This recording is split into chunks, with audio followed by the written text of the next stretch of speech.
Pansin niyo pa mga kaibigan na sunod-sunod ho ang nangyayaring trahedya, aksidente at mga road rage sa kalsada. Halos lahat ng mga road users ay involved at affected din ang lahat ng mga road user. Ano nga ba ang mga dahilan? This is a wake-up call lalong-lalo na ho doon sa mga private sector na halos 80%, 90% ay involved ang transportation. Dito natin makikita kung gaano kahalaga ang road safety at tunay nga naman na mahalaga ang road safety.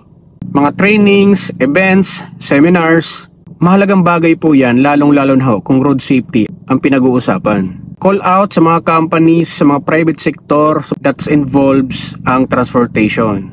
Mahalaga ho na magkaroon ng mga seminars, mga trainings, enhancements, lalong-lalo na ho pagdating sa road safety. At hindi lang po yan, skills natin, dahil dyan po nakasalalay ang kaligtasan nating lahat pagdating po sa kalsada, hindi lang po yan ang ating kumpanya. Kapag may naaksidente na isang empleyado, katulad nung sa Acetex, malaking damage po yan, malaking kawalan din yan sa company. Kaya dapat sinusigurado po natin na yung ating mga drivers ay may mga sapat na trainings, sapat na knowledge pagdating ho sa road safety, awareness sa mga ipinatutupad ng mga batas trapiko, lalong-lalo na ho sa kakalsadahan natin dito sa Pilipinas. Huwag po kayong manghinayang na mag-invest ng mga trainings, mga seminars, mga enhancement sa ating mga drivers. Meron po kasi tayo mga advanced trainings, mga seminars na kailangan din matutunan ng iba pa nating mga drivers. Napakahalaga ho ng road safety at pagiging isang defensive awareness natin pagdating natin sa kakalsadahan. Hindi po natin masasabi na ang driver natin ay alam na po lahat. At least man lang ho, nagkakaroon tayo ng annual training, annual seminars, events, para ho din po yan sa mga driver natin, sa mga driver nyo at sa inyong kumpanya. At ang pinakamahalaga po dito, para po yan sa kaligtasan nating lahat pagdating po dyan sa kalsadahan. Kasi ho, napakarami ang mga road user na pwedeng madamay dyan. Hindi ko na ho dapat isa-isahin kasi alam naman natin, nakikita natin, napapanood natin, nakikita natin sa balita kung ano yung mga nangyayari at kung sino yung mga affected talaga.